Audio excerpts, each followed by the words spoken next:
As you install new officers year to year, you're going to need to come into MemberHub to update your officer information. Even if you are continuing in the same role from the previous year to the next year, you still need to update that officer information so that your state PTA has current officer contact information every year. To do this, you would go under Compliance and click Update Officers. For the current year, it will default for the current year. You would just click Add Officer, select the officer role that you are adding, and enter their email. If you are entering a PTA email, do not select from the dropdown.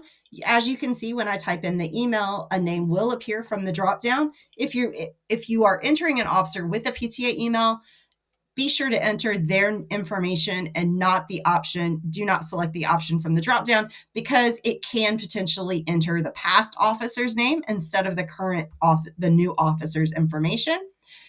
Once you have entered the officer's information, you can choose to make them an admin. It does default to add them as an admin. You can also send them an email letting them know you have added them as an officer and even add a personal message to that. Once you click save, you will see the officer's information listed here.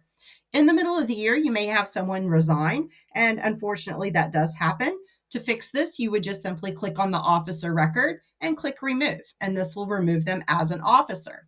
In the spring or fall, whenever you do your officer nominations and install the new board, you would need to come in here as soon as possible to update those officers. Make sure you select the correct year first. So if we're installing officers for next year, I would change the year and then click Add Officer to add the officer for the next year, and it would add them.